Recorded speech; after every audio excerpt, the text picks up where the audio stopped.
Hi everybody and welcome to another Kalicube Tuesdays. I'm Jason Barnard. I'm here with Craig Andrews. Welcome, Craig Andrews. Jason, it's so good to be here. I've been looking forward to this. Thank you for having me on Branded Search and Beyond. Brilliant. A quick hello and we're good to go. Welcome to the show, Craig Andrews. Wow. Do I have to sing? I hope not. Ha! No, you don't have to sing back, but I get tempted to sing right at the start and I have to wait and actually say it. You're the first time offer guy and I'm the brand SERP guy. So this makes total sense. And today we're talking about first time offers and you're talking about coffee dates, which are the first time offers that close high ticket deals. And we're going to dig into making that first time offer on the virtual coffee date or the theoretical coffee date that closes high ticket deals. And you're going to explain that to us much better than I just did. And it all started with a coma years ago. And you came out of that with this approach. Well, it started before the coma, but when I was in the coma, when I woke up from the coma and I was trying to make sense of the world and what had happened while I was out, I had a realization that really, again, reinforced why I absolutely love first-time offers. And, so we've been doing these for about a half decade. It was born out of necessity because I'm an absolutely horrible salesperson. I've taken the trainings, I've tried the scripts, and when I go through and I give the sales scripts, I feel kind of yucky. It doesn't feel like me. I don't do well. I wasn't making money. My wife, who likes food, shelter, and showering the grandkids with lovely things, was not happy with the results. So something had to change. And instead of, since I couldn't sell, I thought, well, let me try to create an environment where people want to buy. Ooh, I like that. Now, a couple of things there. Number one is, I know how you feel about not being able to sell. And the other is, now I know why Maria invited you. Because Maria chooses the guests, not me. So when I turn up to interview, I've got no idea. And when the guest introduces themselves, I understand why she's invited them. And she's invited you because she knows that I can't sell and she needs me to sell so that we can keep Kalicube growing and growing and growing and growing. Brilliant, Maria. Perfect. So before we get into the conversation about how to sell when you can't sell by getting people to buy or to want to buy, I'm going to look at your brand SERP, and here we have Craig Andrews, popular name. Knowledge panel on the right is not you, that's another author, but you have 2 photos and your LinkedIn, which isn't bad for such a popular name. And then if we look here, we've got the videos at the top there, and then a couple of these are yours, just the Instagram link. Tell me about the videos. Yeah, so I started guesting on podcasting earlier this year. I'd guested on 2, maybe 3 podcasts prior to that, and I knew it was something that I wanted to do. And I actually was laying plans to start this back in 2021, and I just got my speaker page up in late June 2021, June or July. And then, as fate would have it, July 31st, my wife and I both woke up horribly sick, and she got better, but I didn't. So I ended up going into the hospital for 3 months and went into a coma. They put me into a coma the 12th day I was in the hospital. And the outlook was not good. And, this short story, and they predicted for about a month, they were predicting my death. They reminded my wife again and again that I wasn't going to make it. They even had her meet with hospice to plan the day they were going to pull the plug. And it turns out that doctors were yet again wrong. And here I am, despite all expert prognostication. And my body had completely atrophied. And so when I returned to work, it was in these little 2-hour sprints. And maybe a sprint's not the right word, but whatever I could deliver in 2 hours.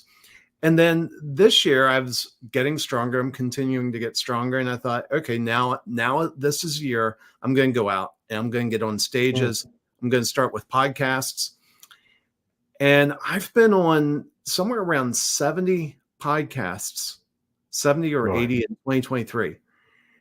And the impact has been as you can see, when you search my name, I'm all over the place. I'm in the image packed. I'm in the videos, and my LinkedIn page is at the top. I actually have 2 books coming out in the next couple days, so hopefully I can bump that author down a couple notches, and have even more dominance on the page. Right. Yeah. Brilliant. And the question of, can you remove their knowledge panel and get yours into place? What will happen is, if you can become the dominant entity, the most probability-wise searched for entity, what will happen is it will put 2 C results about so they can choose between you. And then it will put you, because you're the most famous, or perceived to be the most famous or the most notable because of the presence that you've built with the podcast. That's a brilliant strategy. And it will work, in my opinion. And I wanted to share with everybody that we have a super duper gift at alliesforme.com, and the 4 in the middle is a number 4 for those who are listening on the podcast. Branded search and beyond, with Jason Barnard. alliesforme.com/branded search and beyond. And the 4 in the middle is not FOUR or FOR, it's the number 4. And you can get the How to Engineer the Ideal Sales Conversation seminar. Is that correct? Well, what they get 2 things. They get a guide on how to build first-time offers, and that helps them avoid some of the mistakes I made, and I made many in figuring out this process. The other thing they get is they get 23 days access to a course where they self-paced course where they can actually work on building the offer. The reason, let me explain the 23 days. We're not trying to be stingy. We actually, in our world, that's generous, because we study human psychology relentlessly in our work. We're marketers. And one of the things that we know is if we offer a free course, people sign up, they will never take it. We want people to take this course, so we impose a 23-day deadline, and we see it in the analytics. Sure enough, people show up, they take the course, and which is what we want, because I believe high ticket sales is fundamentally broken, and it's my mission to change it. Right. So what you're saying is, it's not 23 days for free and then you have to pay. It's 23 days for free and then you can't access it anymore because you want them to finish the course. I want them to finish the course, and they can. 23 days is plenty of time to do it. It's, but I've signed up for courses. People have gifted me courses that I've never taken. When I got out of the hospital, and I had to start reaching out to people who had contacted my wife indirectly, by trying to contact me, or contacted my team members. And the message they gave them was, Craig's in the hospital and he's probably going to die. And so when that didn't happen, I had to start reaching out to these people. And there was one group, Keith Krantz with Dominant Web Media. And I reached out to him and said, hey, I'm not dead yet, and still interested in staying engaged with you guys. And they were so happy. They gave me free access to a course. And you know what? I don't think I've even gone through one lesson. And I feel bad, because it was an amazingly generous thing that they did. But in just juggling the daily priorities, because I had no sense of scarcity, I didn't take advantage of that very gracious and generous offer they made. If instead they had come back and said, Craig, we're glad you're alive, and while you're rebuilding, we understand you're at home resting, because I took the rest of the year off. I had to learn how to walk again. I was really, really weak. And if they had said, Craig, while you're at home convalescing, we're going to give you 30 days or 45 days access to this course. It would have been a more generous gift to me because that scarcity would have driven me to actually do it at that time rather than risk missing out on it. And so Right. that's why we put the 23 days there. We want people to do it. We actually want people to do it. We want to change their lives.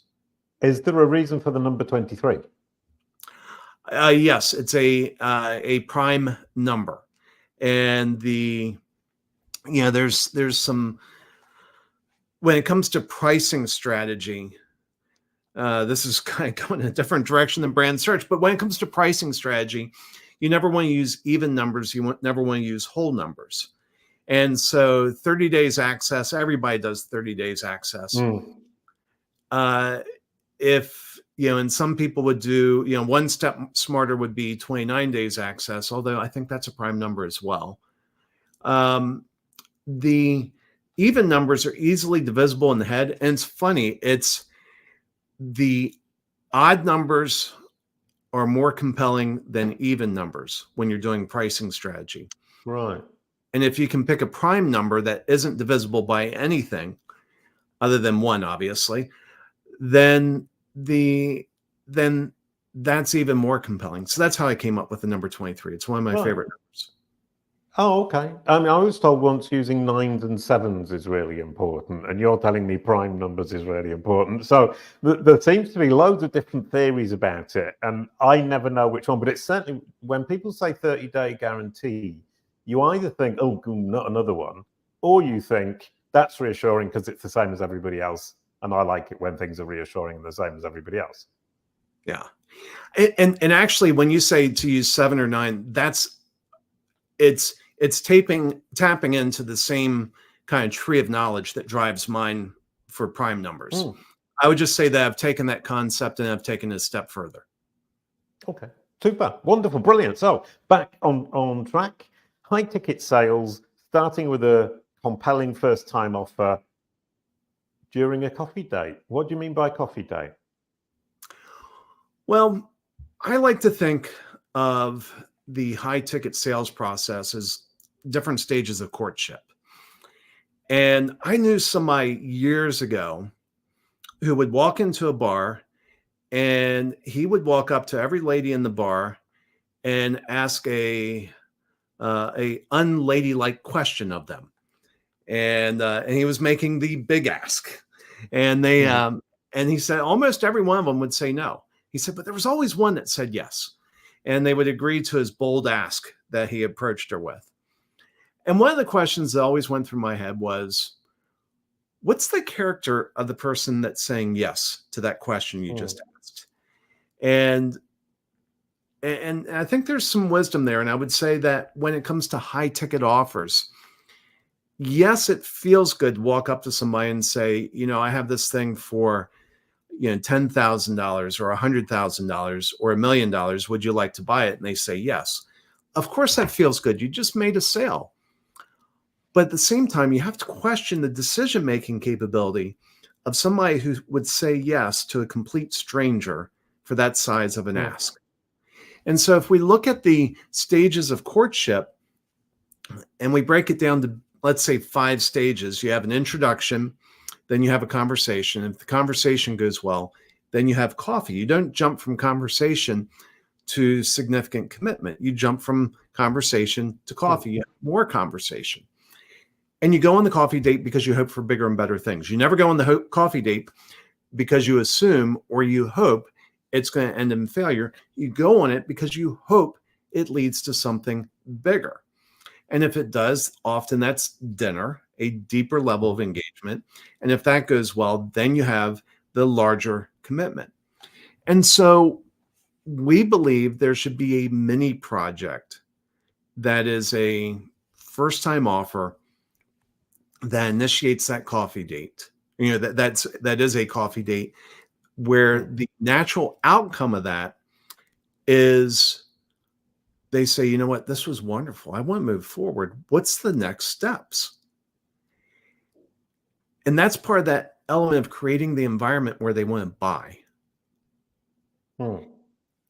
That when you execute these first-time offers properly, it gets them jazzed up. I had somebody ask me this yesterday. We were reviewing the results of the coffee date, the first time offer that we had delivered for them. It's usually ours have 5 deliverables. They should always have a minimum of 4, a maximum of 5.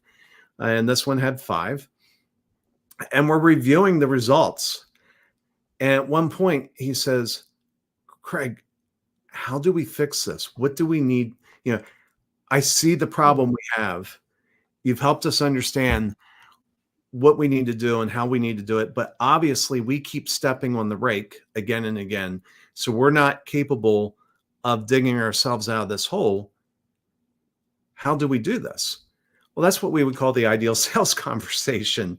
Instead of me trying to persuade him that he needs our services, through the whole process, he realized on his own accord that he needs something beyond himself. And that, again, goes back to the relational thing. We pursue relationships because we yearn for something beyond ourselves alone. Right. Well, while you were talking, you reminded me of something that I literally thought about last night before I went to sleep. Thought, I will remember that. And of course, I went to sleep and I woke up and I'd completely forgotten what it was. And you've just reminded me. What is your initial service or product that you're selling, which is low ticket, that gives them that motivation or gets them to the point where they've understood that they need you for the higher ticket offer? Well, it varies depending upon the problem that someone comes to us with. And so just recently, I had someone approach me saying, Craig, you've gotten on a lot of podcasts and you seem to have done very well at it. We have some clients that we would like to go on some podcasts. Can you help them out? And so I'm actually building a first-time offer. You're other than my wife and a colleague, you are now the first person to hear this, and as is your audience. And it has here, this is a classic example. It has 5 deliverables. The first deliverable is something we call the audience of one blueprint. And what we say is when you speak to everyone, you reach no one. This is your custom blueprint to zero in on your unique audience of one. Speaking clearly to that one allows you to connect powerfully to many. So that's the first deliverable, is identifying your audience of one for somebody that wants to come on podcasts like yours or others. Then the second deliverable is the podcast host hook blueprint. And, the problem is, as I'm sure you've seen, the pitches come through and they all look kind of boring. They look the same. And what I've discovered, I have my own podcast called Leaders and Legacies. And I started discovering that in the last 5 minutes of the show, my guest would drop something and I'd just look at him and I'd think, why in the world did you wait to the last 5 minutes of the show to bring this out? That should have been what we led with. As an example was there was somebody who were her second day working in the Obama administration. She was diagnosed as bipolar. And she drops that at the end of the interview. I'm like, oh my goodness, we should have led with that and how that's kind of shaped your journey and how you now use that to help others. I had, and so I've realized that a lot of people wanting to go on podcasts don't know how to pitch to hosts. And they say, hey, we do branding, well, I'm going to go on this branding show, branded SERP show, because I'm good at branding. And they sound just like thousands of other people that also do branding. So the second deliverable is the podcast host hook blueprint, a list of potential story anchors to hook podcast hosts and make you stand out in a sea of competition. We will build your signature talk around a story anchor. And so that's the second deliverable.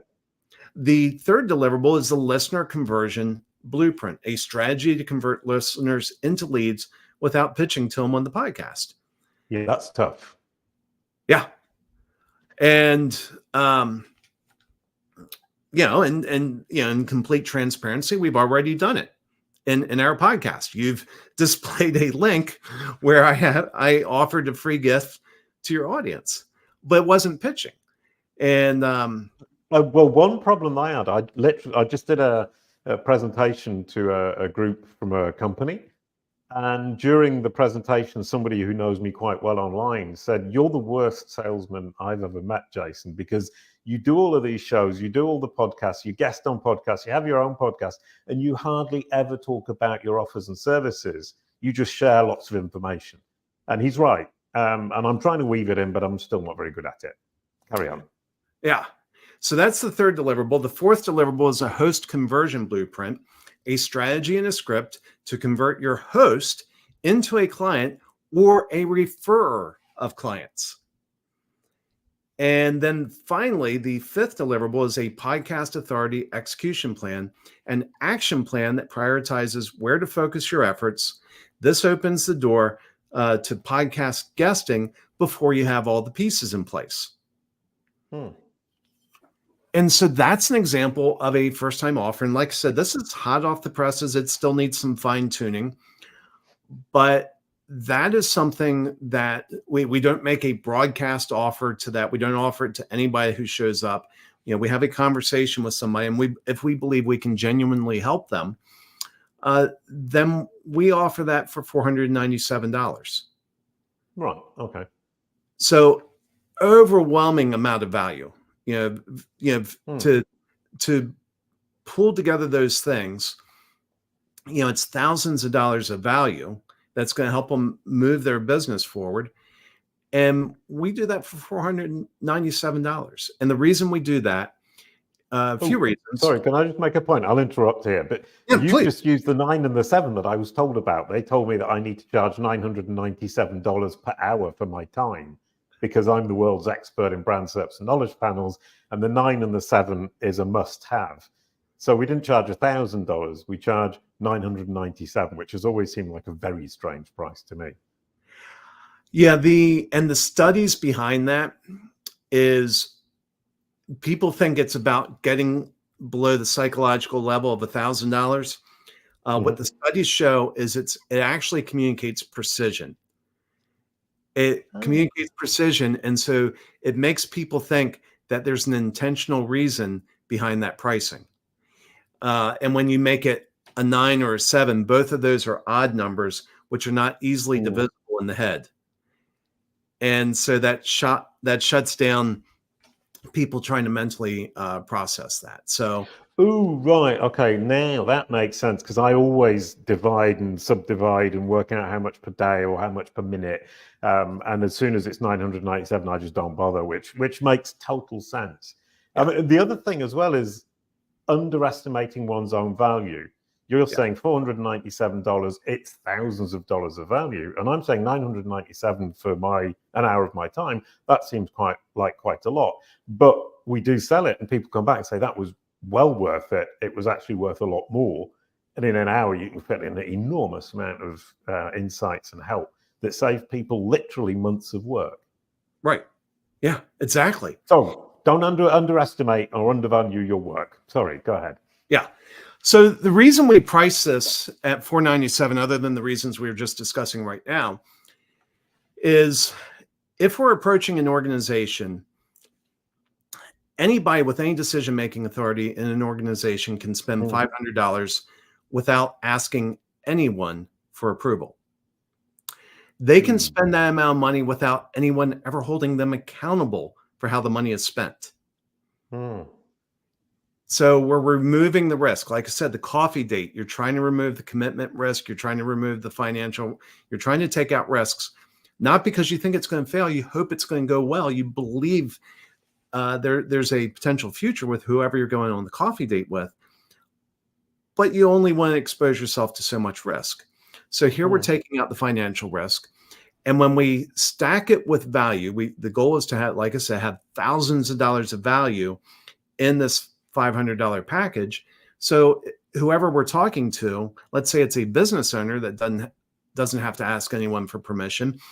You don't want them doing calculations in their head. You don't want them spending even a second trying to figure out if this is a good deal. It needs to be obviously screamingly loud, an incredible deal that they would be foolish to turn down, because It's an impulse purchase. It delivers disproportionate value to price. It solves a problem. If you look at that offer, it solves multiple problems. But it leaves the big problems unsolved, and it naturally leads to the next step. And the next step is we would actually help them build out their signature talk. We would write what we call the best about us page on the internet. We do write the best about us pages on the internet that are actually persuasive. Pretty much every about us page on the internet is some version of "we were good until we became great." And it's not believable. It's not persuasive. It's kind of fluff. We do a different style of about us page that truly moves people and builds massive amounts of trust. Right. Oh, brilliant. And well, one beef that we have at Kalicube is the about page, because that's where Google looks for information about the entity from the entity. So you need to explain who you are, what you're doing, which audience you serve, and you have to express your credibility, authoritativeness, and trustworthiness. And people don't do that, and companies don't do that, and it's hugely important. So yeah, we should be asking you to write the about pages for our clients. Yeah. Well, and the way we do it is we usually tell a story. And we use the tools. We use the same tools that screenwriters use when they write movies or plays, and the tools are really powerful. We see those tools play out in shows like Breaking Bad. You know, years ago, my wife asked me. She said, "Have you ever heard of a show called Breaking Bad?" I said, "Yeah." I said, it's brilliantly well written, probably best written show ever on television. And she said, "Do you think I'd like it?" I said, "I'll tell you this. If you watch one episode, you're going to get hooked. And pretty quickly, you're going to start getting upset with yourself." And she said, "Why is that?" I said, "You're going to find yourself inexplicably drawn into this show that is basically a train wreck of human existence. And you're going to be upset that you can't pull yourself out of it. But you're also going to be upset because you're going to find yourself rooting for some despicable people." And so you're going to try to resolve that in your head, and you're going to hope that the next episode will help you resolve the unresolved things. And she said, "Well, let's watch an episode." I said, "Okay." So we watched an episode, and she's like, "Let's watch the next one." Watch the next one. I forget, 5 or 6 weeks later, maybe a couple months later, we had been through all 5 seasons of Breaking Bad. Well, the writers were using some very well understood, for screenwriters, well understood tools that create magnetic attraction between the audience and the actors on stage. And we use those tools as well when we write about us page. And fortunately, we do not work for homicidal drug dealers. And so it's a lot easier for us to write a magnetic page because we don't have to turn a despicable human being into into somebody that you're drawn to. We start with people that have a pretty good starting point, and we just kind of amplify their magnetism. Brilliant. And for the high ticket sale or the high ticket deal, what's the moment that describe to me, the moment when the person realizes that that initial deal that they got has taken to the stage where they need more, a little bit like becoming addicted, or what's that moment like when they become the asker? Well, it's great for me. It's great for them. It's great for me because, again, I'm not good at sales. I don't want to pressure people into selling. So I had, of the conversations I had yesterday, one was I was presenting the results of a first-time offer, and one of the people on the line said, "We obviously keep stepping on the rake in this area, and we don't know how to fix it. How can you help us?" And for me, it's a wonderful moment because I don't have to convince them. They've already convinced themselves. For them, other than the, I'm falling and I can't get up feeling that they're experiencing, they're feeling as good as they possibly can, because one of the things I've done is I've worked hard to preserve their autonomy. And I found that the more you try to take someone's autonomy, the harder it is to close them. In contrast, the more autonomy you give them, the more they're willing to close themselves. And so it's as wonderful a moment as I think we can manufacture for everybody. Brilliant. Wonderful. That sounds like the perfect situation for me to be in next time I'm trying to sell. I won't sell. They will ask me if they can buy. Thank you so much, Craig. Now we're going to look at this. Instead of asking how all of this fits into branded search, I wanted to ask you to analyze the brand SERP for first time offer. And for those listening, first time offer has nothing about first time offer. It's got 3 videos: first time offer, Nassim first time offer Nassim featuring. So it's all about first time or offer and not the two. And then it's discount codes and 99% off Temu coupon November 2023. Doesn't make sense. 1 minute. Explain, please, Craig. You know, that's been a complete surprise to us. When I chose the name first time offer, I started with a Google search to make sure there was nothing that even closely resembled what we did. And in Bing, if you do Bing search, we absolutely dominate that when you search on first time offer. But for some strange reason, Google is prioritizing these other things that aren't really the same thing. And I don't completely understand it. So one of the things that we did in the green room was we added irresistible first time offer, and that does pop us up to the top of the page. But that's been a huge disappointment for me. I picked the name first time offer with the view of being able to dominate search, and it has not panned out. Right. Yeah, I mean, looking closely at the results while you were talking, Google talks a lot about understanding the intent of the query and understanding entities. And what it's doing there is matching words, not necessarily in the right order. That just seems to be a result that's word matching. Very, very strange. That was delightful. I love the end because it's a mystery that will never be solved. Thank you so much, Craig. That was brilliant. Thank you, everyone, for watching. And we're going to pass the baton. So next week, it's John Ainsworth, revolutionizing online business revenue strategies. I'm looking forward to that because our business revenue strategy definitely needs revolutionizing. Could you pass the baton, Craig? Yes, I can tell you, I absolutely want to tune into this.